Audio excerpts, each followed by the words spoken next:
Bom dia a todos. Eu gostaria de convidar a você, por favor,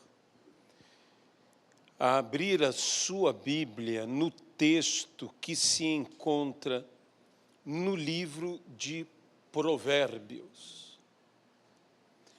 Provérbios, capítulo de número 13.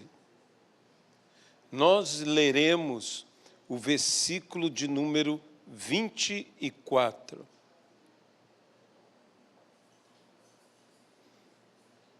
O que retém a vara odeia o seu filho. Quem o ama, este o disciplina desde cedo. Que Deus abençoe a sua palavra. Ó Pai, fala aos nossos entendimentos e aos nossos corações, e que nós possamos entender e viver plenamente a Tua palavra, para colhermos, Senhor, os frutos desta boa semente que é a palavra do Senhor semeada em nossas vidas. Que possamos viver a Tua palavra, no nome de Jesus Cristo, para a honra, glória e louvor do Senhor.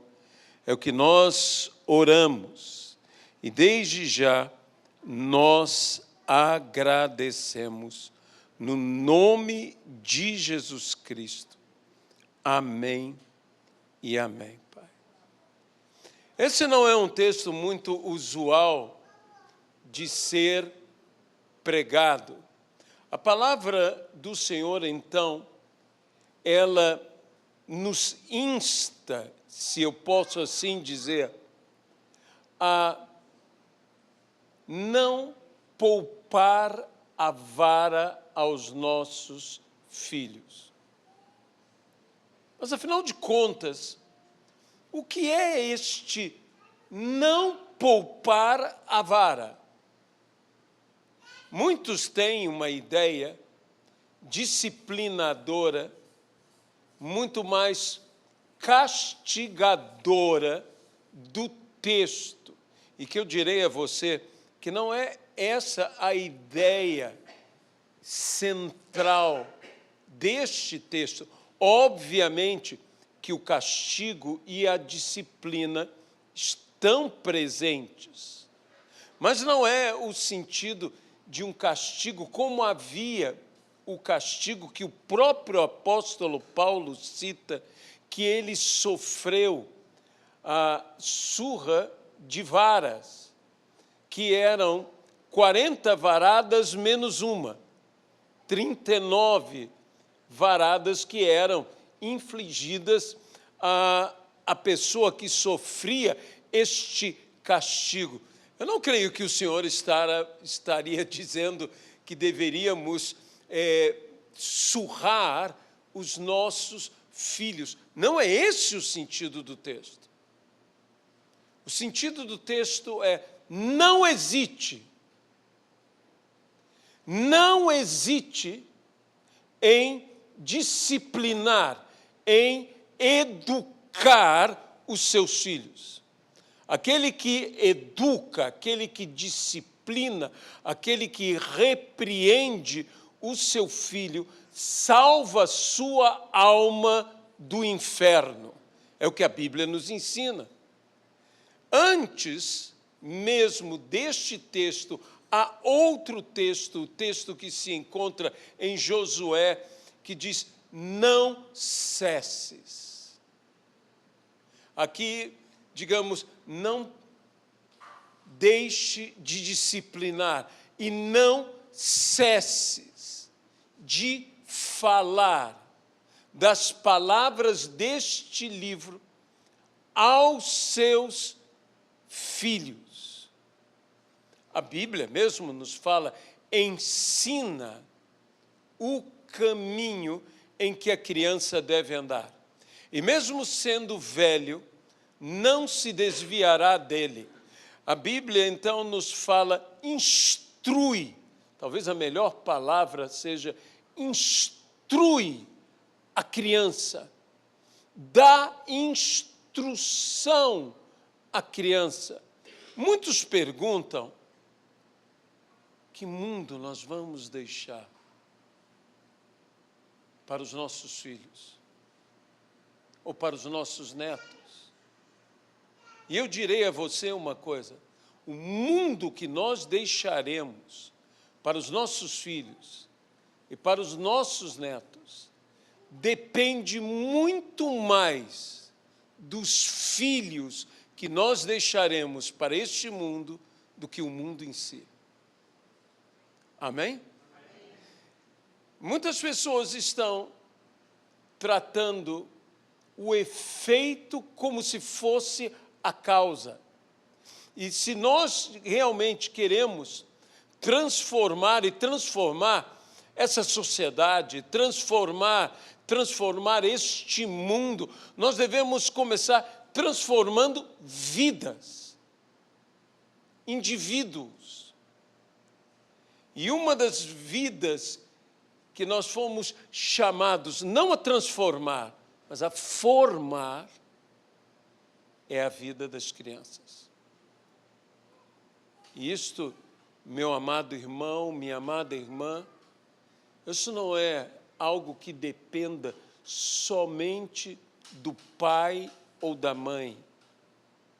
Óbvio que sobre o pai e sobre a mãe existe um peso, uma responsabilidade. Mas eu leio nas Escrituras, uma geração anuncia a outra geração. Uma geração anuncia. A palavra anúncio, ela bem pode ser traduzida como a palavra prega. Uma geração prega a outra geração as verdades do Senhor. Nós precisamos, todos nós, a igreja, nós precisamos anunciar a outra geração. Sobre nós cabe esta responsabilidade.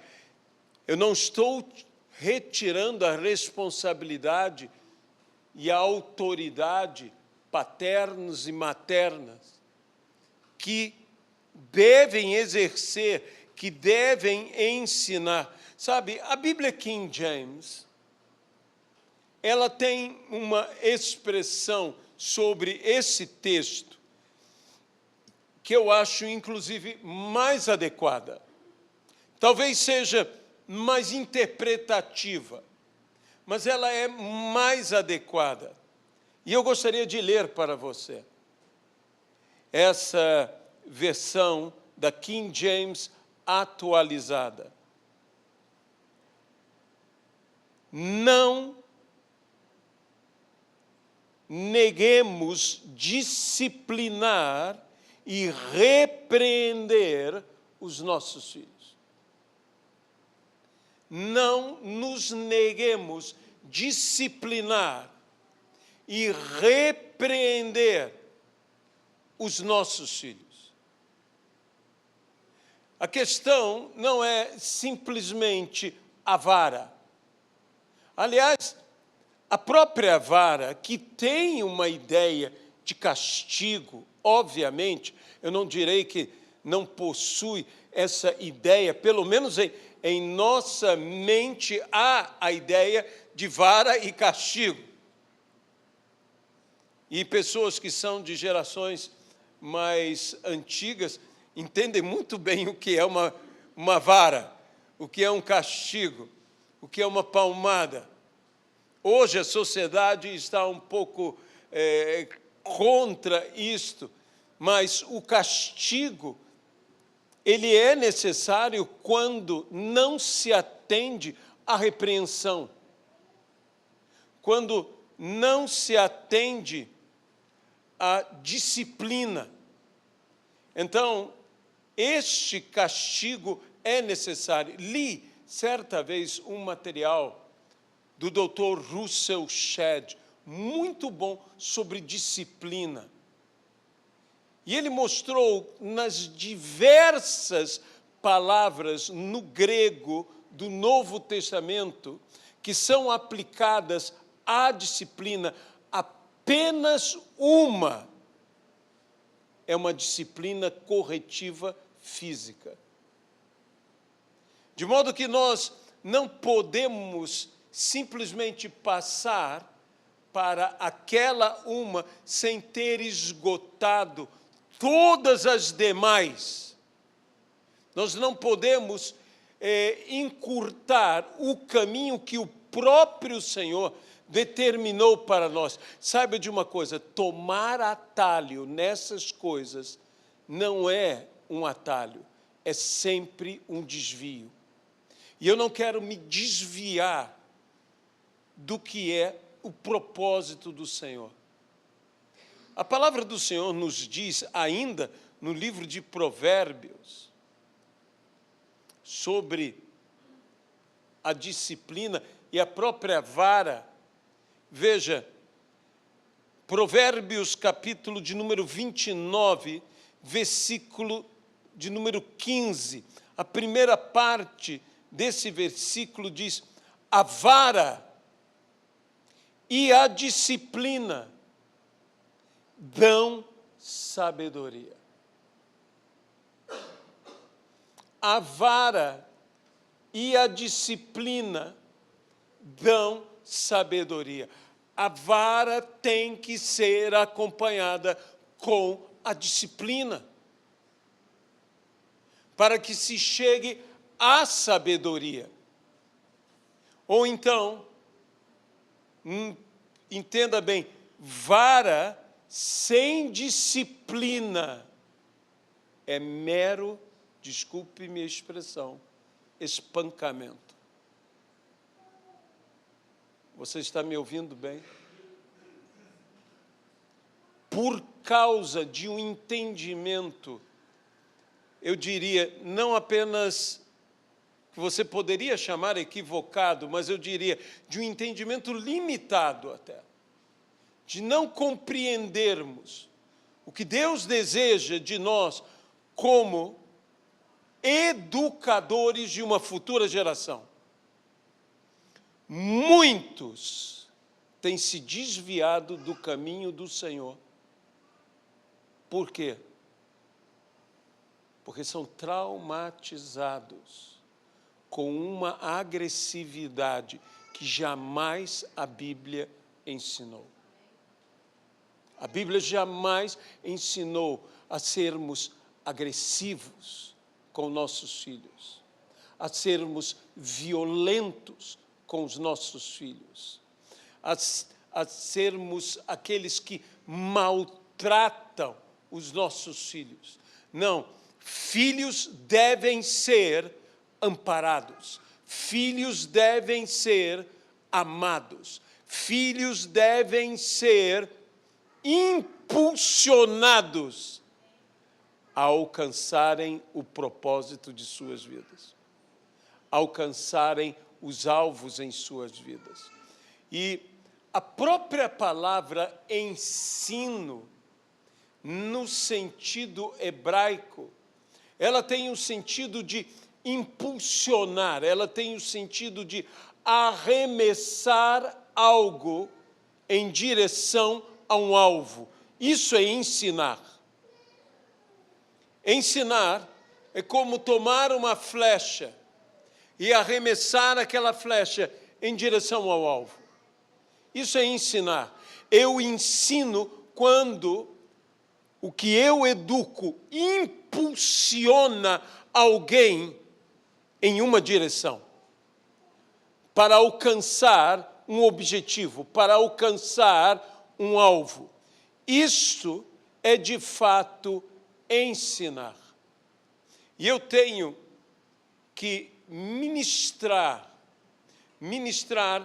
a meu filho, eu tenho que ministrar aos a minha descendência, eu tenho que ministrar a nova geração o que? A palavra do Senhor. Não cesses de falar. Deixe-me dizer uma coisa sobre a vara. Há um povo saído da escravidão, acostumado a chibata, ao chicote, a ser obrigado a fazer. Deus diz, não poupe a vara. Não cesse de disciplinar o seu filho. Obviamente que este povo, alguém que esteja debaixo do trauma do chicote, e meus amados irmãos, Deus nos libertou do chicote. Deus nos libertou da chibata. Nós não somos mais escravos. Nós não temos que fazer as coisas porque as nossas costas estão sendo feridas, porque estamos sendo obrigados. Nós faremos, como a Bíblia diz, eu de bom grado farei.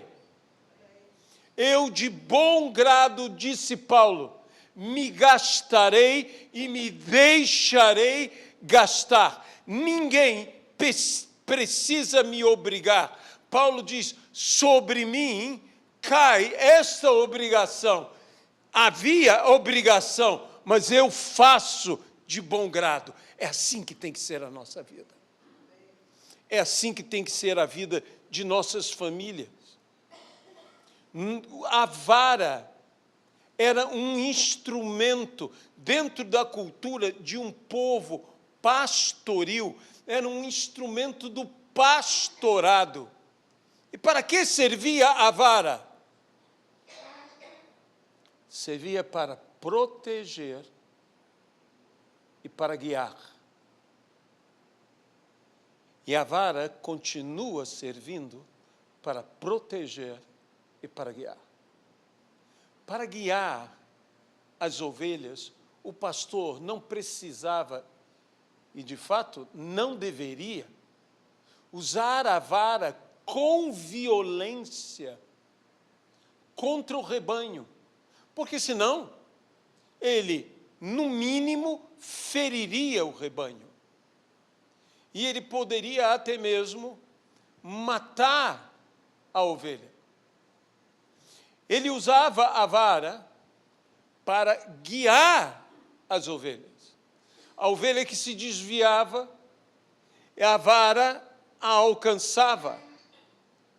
Aquela famosa forma curva de um cajado é para tomar a ovelha e não feri-la, para segurá-la, e especialmente quando a ovelha estava numa situação de risco, como em um penhasco. Quem já não viu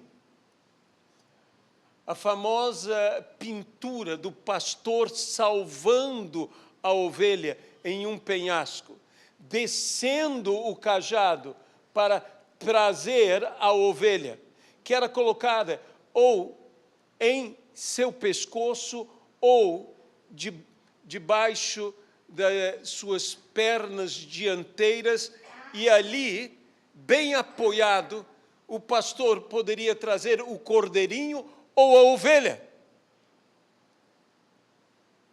Isso era a vara, isto era o cajado,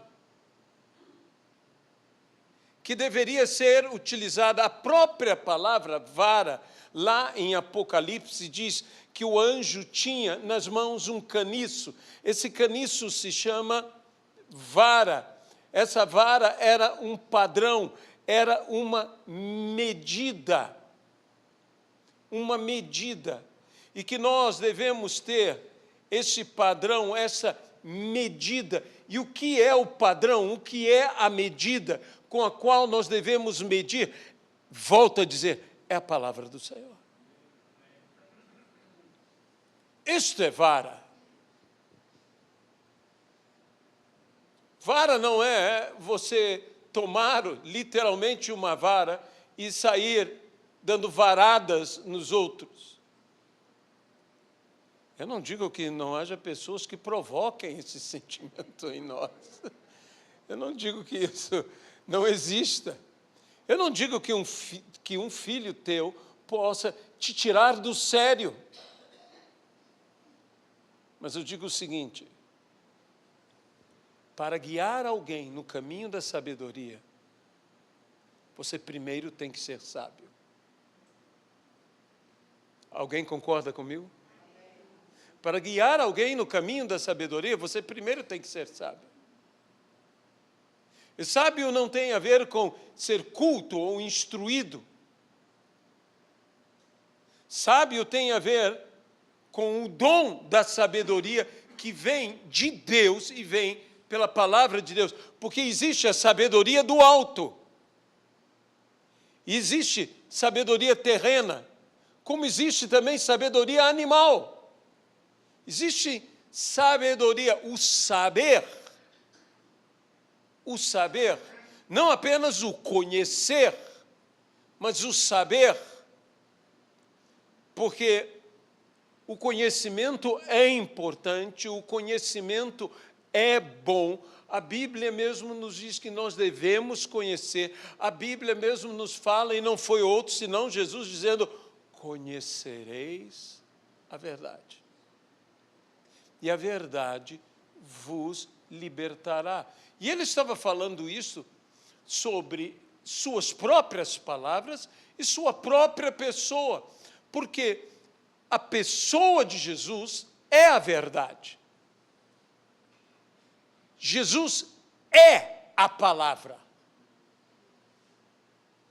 Sabe, só há uma maneira de eu conhecer plenamente, totalmente a palavra. Você dirá: ah, pastor, é estudando a palavra. Isso é importante. É pedindo revelação sobre a palavra. Oh, isso é importante. Embora eu usasse mais a palavra iluminação, esclarecimento sobre a palavra. Mas a única maneira de eu conhecer plenamente a palavra é conhecer plenamente a Jesus Cristo. Eu estou totalmente convencido disso. Porque se eu não conhecer a Cristo, eu terei apenas um conhecimento de letra. E a letra, ou o legalismo, ela mata. Mas o Espírito vivifica. E eu preciso conhecer plenamente esta palavra. E por mais que alguém possa estudar, por mais que alguém possa aprender com as pessoas mais eruditas a respeito das Sagradas Escrituras, você só conhecerá verdadeiramente a palavra de Deus conhecendo a Deus. Você só saberá verdadeiramente o que é a palavra quando você souber verdadeiramente quem é Jesus Cristo. E é isso que nós precisamos. O que eu mais preciso apresentar a você, que eu preciso apresentar a meus filhos, que eu preciso apresentar a meus netos, que eu preciso apresentar a uma nova geração, é a Cristo. Cristo é o padrão. Cristo é a medida. E nós nos esforçamos no Senhor e pelo poder do Senhor, e de outra maneira não alcançaremos senão pela graça do Senhor, até que todos sejamos transformados na perfeita estatura de Cristo Jesus, que é o padrão. Ele é o padrão. E eu tenho que ter a maneira de Cristo falar, eu tenho que ter a maneira de Cristo ver, eu tenho que ter a maneira de Cristo reagir, eu tenho que viver Cristo em mim, em minha vida. E para que isso seja formado em meus filhos, formado em meus netos, formados nesta nova geração, a minha geração tem que anunciar a outra geração. Sabe, o problema é que esse tipo de mundo acelerado que estamos vivendo está encurtando o espaço geracional. Uma geração já não é o que muitas pessoas no passado falavam. Houve um tempo que de uma geração para outra geração eram 40 anos. Isso já não existe no acelerar dos nossos dias. Já na minha geração, a geração já havia se encurtado para 30 anos. E nós estamos tendo um espaço geracional cada vez menor. Já há quem fale de 10 anos. Que é uma coisa assim, por causa da velocidade. Nós vivemos uma velocidade cultural, uma velocidade de informação. Nós vivemos a informação praticamente em tempo real. De modo que nós temos que enfrentar toda esta abundância intoxicante, informativa, para darmos uma formação. Sabe o que acontece hoje em nossos dias? Nós temos informação em excesso, com pouca formação. E quando você tem informação excessiva, isso não quer dizer que seja boa informação.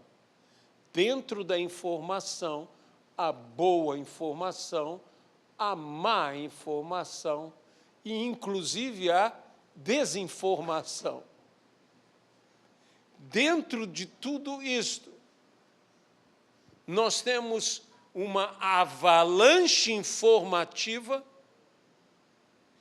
com pouca formação. O que você acha que isso gera?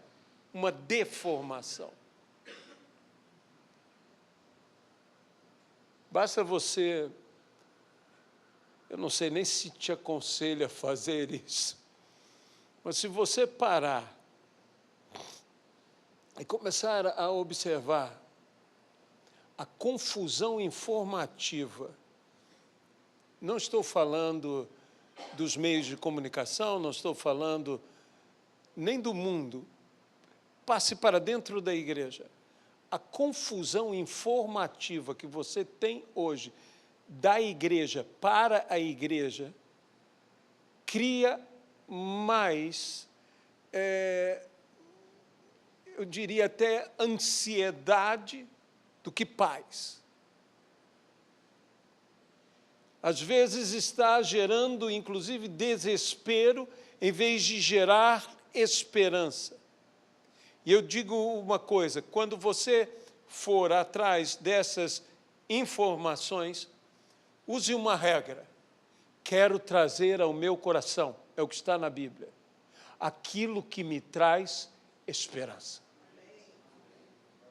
E eu te pergunto o seguinte: o que nós estamos trazendo ao coração dos nossos filhos?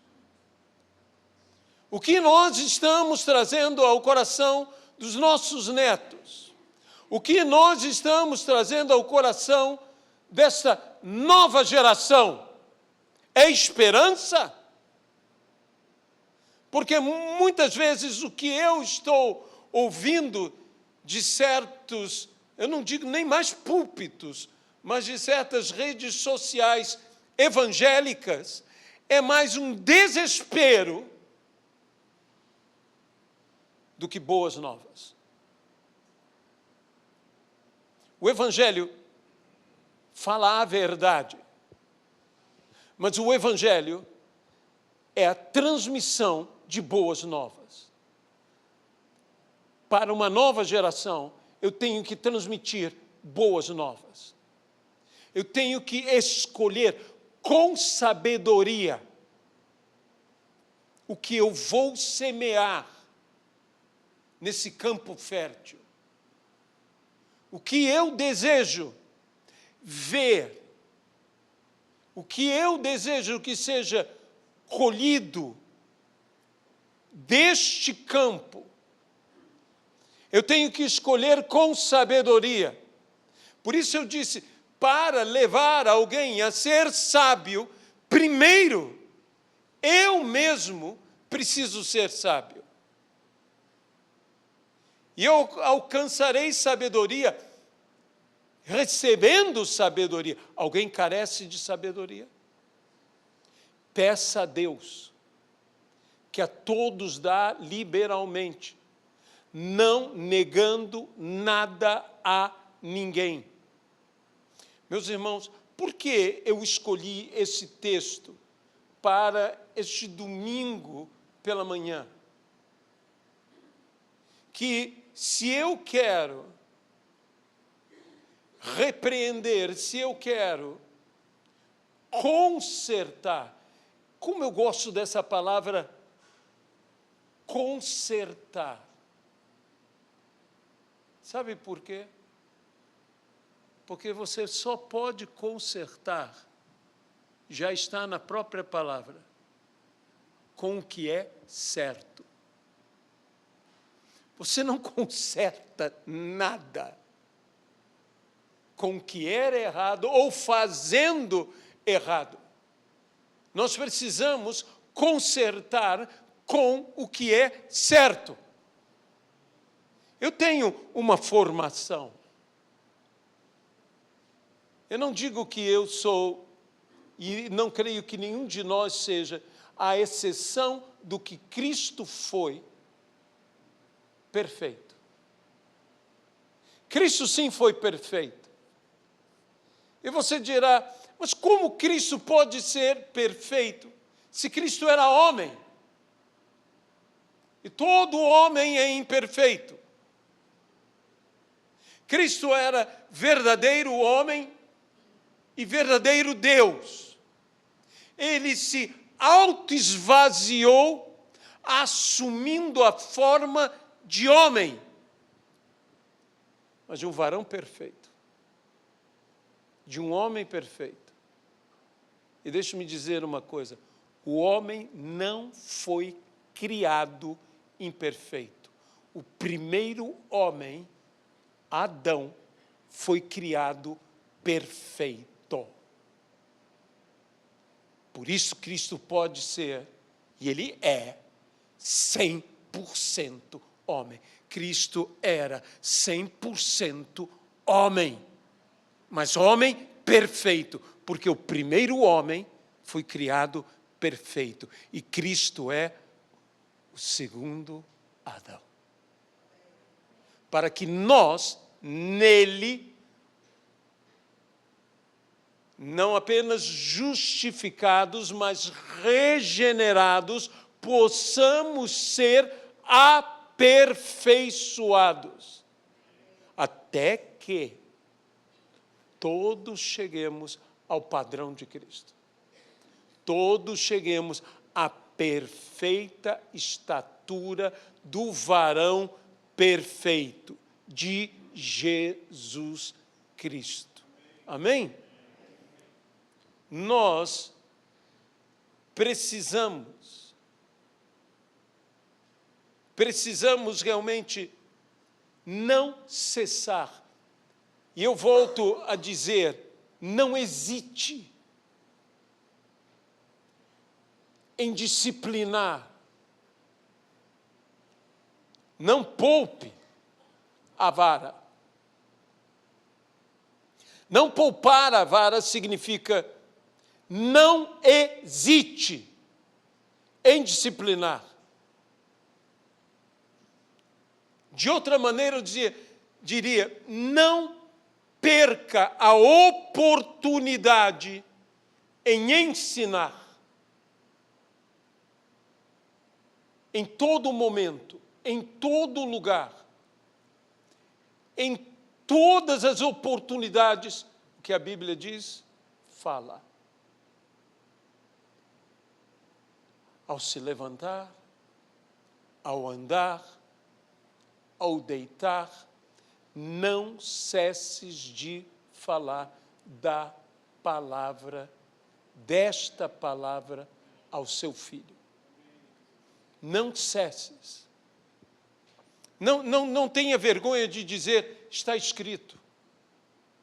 Não tenha vergonha de falar, bem, a Bíblia diz isto. Como eu farei a melhor escolha? Ensina ao teu filho como escolher. E você escolhe segundo um padrão. E se você não entrega a vara, a palavra, que é o padrão para ele, ele fará isto com medidas equivocadas. Ele utilizará outros padrões. Mas se você, a Bíblia diz, e agora eu vou usar uma outra palavra que a Bíblia diz, inculca estas palavras têm que ser inculcadas em nós. Sabe, eu acho que tem gente que a gente tem que abrir a cabeça e botar lá dentro mesmo. É inculcar, bota dentro dele esta palavra. Bota dentro dele essa palavra. Eu nunca me esqueço de um pastor que ele teve uma enfermidade muito rara. Era um parasita que atacava a parte neurológica. Eu nunca tinha visto uma enfermidade como aquela. E este parasita causava uma consequência porque ele deletava, ele apagava a memória da pessoa. A memória. Eu fui visitar este pastor, me lembro do nome dele, faz muitos anos, se chamava Domingos. A família dele entrava no quarto em que ele estava, um homem muito inteligente, um homem muito capaz, muito estudado, concursado, bem colocado. E ele, ali sendo atendido, sua esposa se aproximou dele, perguntou como ele estava, ele disse, estou bem, mas você quem é? Algo duro. Seus filhos se dirigiam a ele, papai. Ele não lembrava. Lhe perguntavam sobre seus pais, sua vida, ele não lembrava. Ele teve que reaprender tudo. Tiveram que trazer as fotos, dizer, esse é você quando criança e tudo. Ele teve que ser reprogramado completamente. Algo chocante.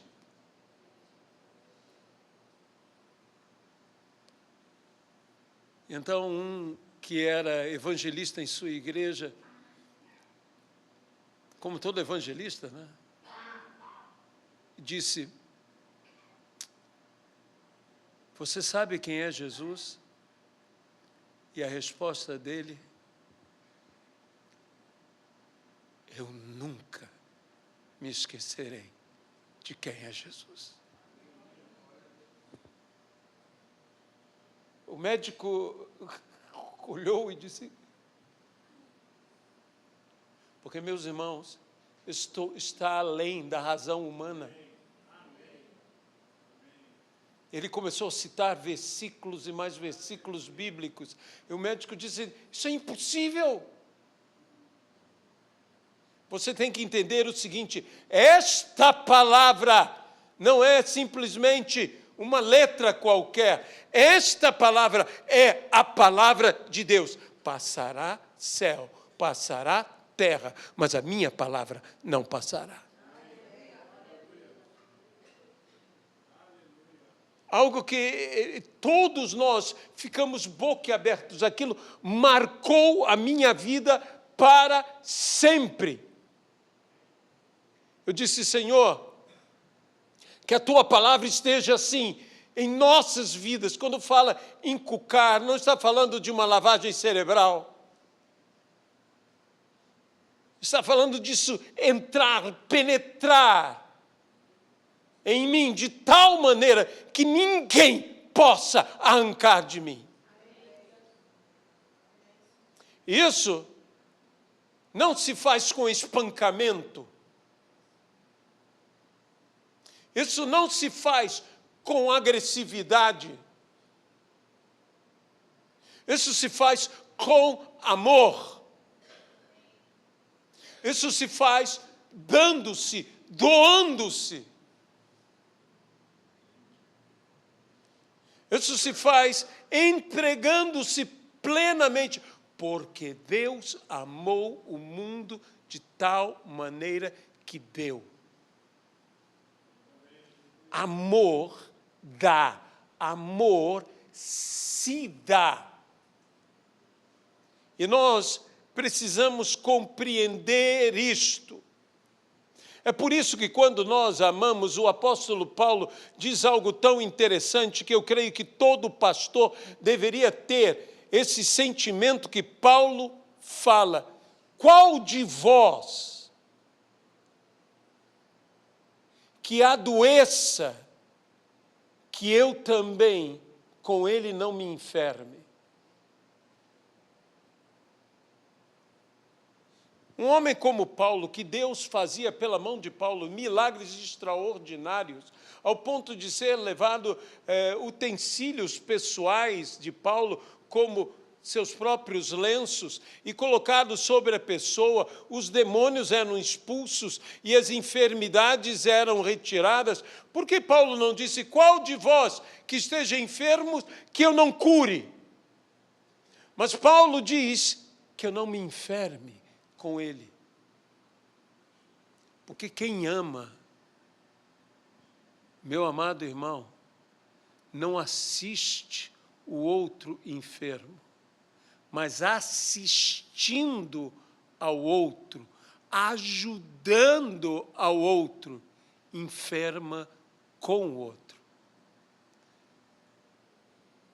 Ou então não ama. Quem já teve um ente querido doente,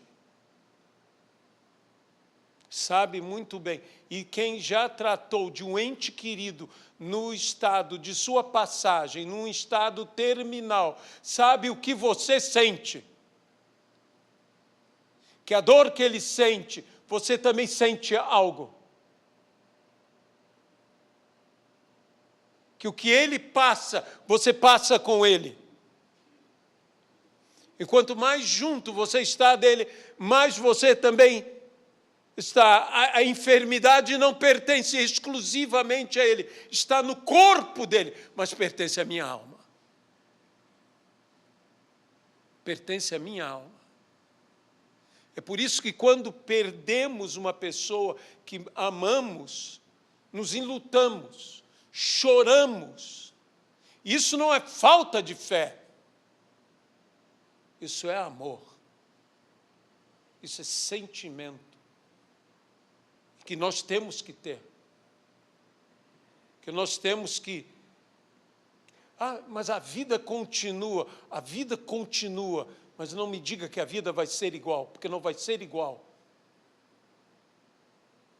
Eu sei que conscientemente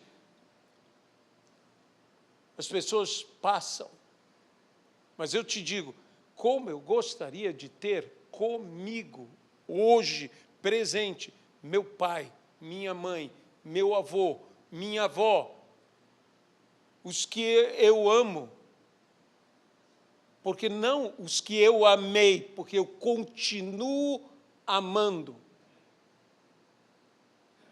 Dizer eu amei quer dizer eu não amo mais. Não, eu entendo o que a pessoa quer dizer. Amei, mas continuo amando. Eu queria ter comigo. E muitas vezes eu digo, Senhor, eu queria, como no caso de minha mãe, eu queria levar a minha mãe a tal ambiente. Eu disse, minha mãe gostaria disto aqui, minha mãe gostaria de ver isto. Ela está aqui, como meu pai está aqui em mim. Eles habitam na minha memória e no meu sentimento, porque eles me conduziram, eles me ensinaram. Instrui, ensina, conduz a criança no caminho que ela deve andar. E não hesite, não se poupe em fazer essa tarefa. E isto tudo é aplicado a pais e filhos espirituais. Deixe-me dizer uma coisa, eu creio de todo o meu coração que uma nova geração está para surgir, que Deus vai lotar-nos de pessoas. Você pode dizer amém a isso? Amém. Você não tem ideia do que você está dizendo amém. Porque não se poupe em ensinar estas pessoas que virão, nossos filhos espirituais, no caminho em que eles devem andar, e que mesmo sendo velhos, não se desviarão deste caminho. Nós temos que incansavelmente disciplinar, e disciplinar é discipular. Meus primeiros discípulos são minha família. São meus filhos. E, por favor, titios, titias, vocês também têm isso. Não é só para o papai e a mamãe. Se quiser, eu falo de cadeira sobre isso. Porque os que estão aqui há mais tempo conheceram todas as minhas tias. E minhas tias me ensinaram. Minhas tias me educaram. Minhas tias me ajudaram. Minhas tias me impulsionaram. Minhas tias me animaram. Quando eu cheguei a ser homem adulto, minhas tias continuaram ao meu lado. Minhas tias nunca desistiram de mim. Você dirá, mas pastor, você e a pastora cuidavam. Edmeia Williams, ela conta por onde ela passa, ela diz, você não tem ideia. Porque no passado, muitas vezes eu viajava, Luiziana e as tias. E nós chegava um carro cheio de tias. Cheio de tias. Elas iam conosco, nós a levávamos, nós cuidávamos. Nós fizemos isso a vida toda. E eu não me arrependo. Eu te digo, valeu muito a pena. Mas é como Ruth e Noemi. Ruth pensava estar cuidando de Noemi, mas o tempo todo Noemi estava cuidando de Ruth. Saiba disso. Ensina. Não poupe a vara. Não desperdice a oportunidade. Não hesite em educar, em disciplinar, em ensinar, em instruir. Disciplina sem instrução não vale de nada. É o que eu digo, vira agressividade, vira mero castigo, se não maldade, vira violência, agressividade real. Eu não quero espancamento, eu quero correção. E nós precisamos lançar. Por que eu estou falando isso? Eu estou falando isso pelas futuras famílias que serão formadas.